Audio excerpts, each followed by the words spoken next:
When are you going to die already? Igor grumbled as he slammed the door and left the bedroom. Inside, his wife lay suffering from a terrible cough that wouldn't go away. In just a year of marriage, she had gone from being a healthy young woman to a weak, skeletal figure. Their small town had only a tiny clinic with 2 doctors. One of them was a vet, who was actually more trusted than the doctor. The doctor had tried everything to help Rita. He used cough syrups, mustard plasters, plantain leaves, chamomile, and nettle. He even sent her to the steam bath regularly, but nothing made her better. Her condition just got worse. "I'm out of ideas," the doctor said with a sigh.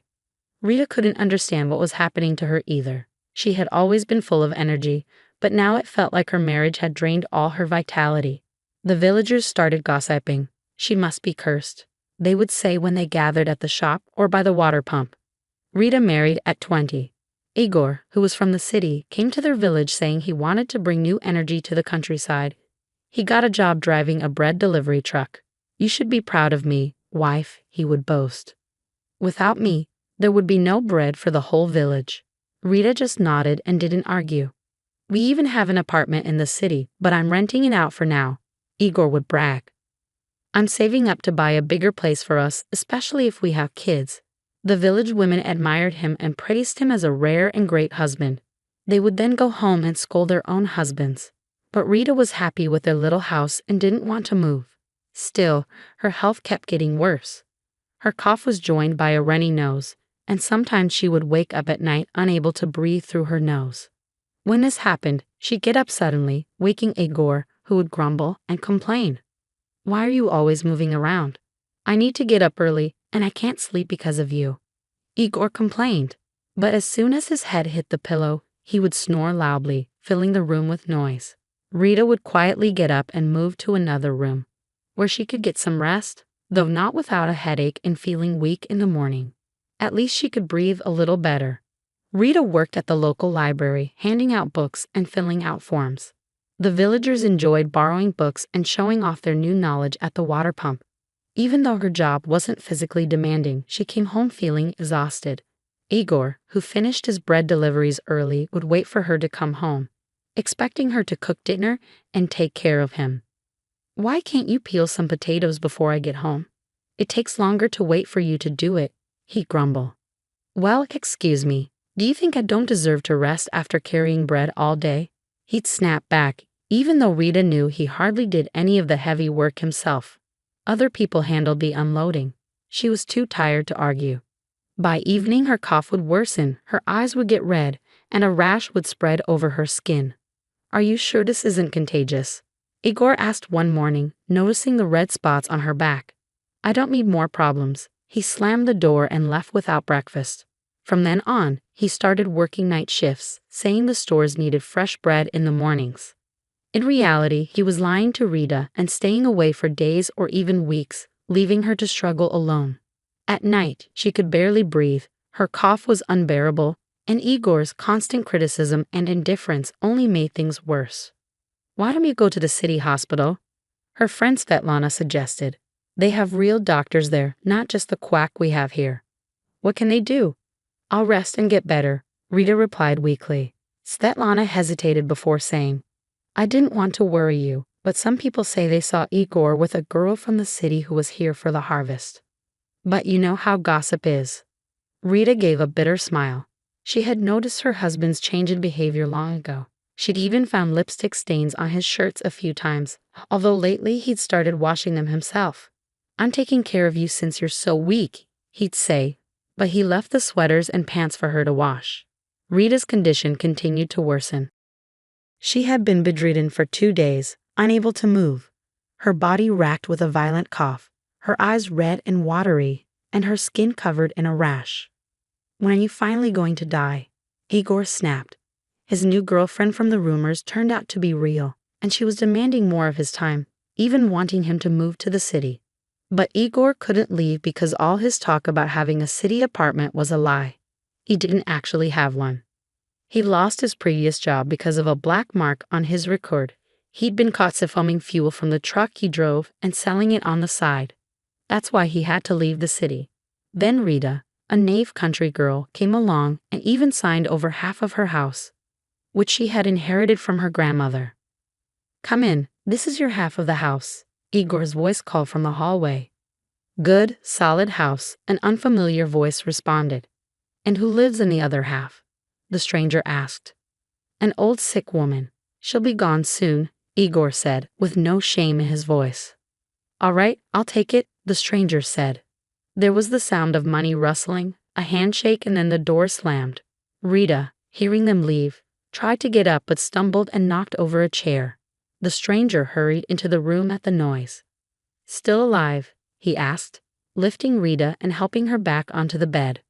"Where does it hurt?" "Who are you?" Rita asked, surprised enough to momentarily stop coughing. "I'm the new owner of this half of the house." "And you?" "Who are you?" The man had expected to find an elderly woman but was surprised to see a young, though very sickly, woman. "I live here. This was my house," Rita said with a bitter smile, then started coughing again. "Hold on," the new owner said, leaving and coming back with a glass of water. "Drink it slowly." Rita, not knowing why, took the water. It helped soothe her throat and reduce the coughing. "Thank you, but this won't last." "What's your name, neighbor?" she asked as he took the empty glass. "Rita, short for Margarita," she replied. "Margarita, like the flower. A lovely name. I'm Taras." "Nice to meet you," he said, extending his hand. Rita wanted to shake it but then remembered her rash and pulled back. Taras caught her wrist before she could pull away and examined her hand closely. "How long have you had this?" he asked, frowning. "Are you a doctor or something?" Rita asked, a bit sarcastic. "Almost," Taras said seriously.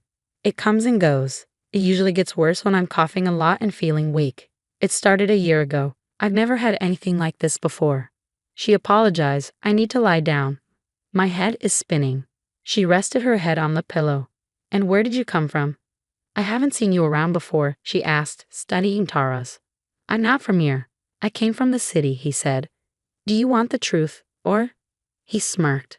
"All right, I'll tell you the truth then. At this point, there's not much that scares me, and I've got nothing left to lose. I'm of no use to anyone anymore, and no one cares if I live or die. I might not be around much longer anyway." The doctor didn't check a patient's allergy to a medication he prescribed, and the patient went into anaphylactic shock and died. The family wanted justice, and I was supposed to be imprisoned. But then my wife died during childbirth, leaving me with a young son. I couldn't handle the court stress and take care of him at the same time, so I took the blame. We were already separated, so we split the apartment. I invested my share, but inflation wiped out most of it. I only had enough left to buy a room in a communal apartment. When I saw the ad for half of a house for sale in the village, I thought it was my lucky break. The seller said the other half might be available soon, and that an old sick woman lived there who would probably die soon, so I could get it cheap. But now, seeing things as they really are... Rita listened with tears streaming down her face. She never expected such betrayal from her husband. "And where is he now?" she asked quietly. "He went to the city with his fiancée.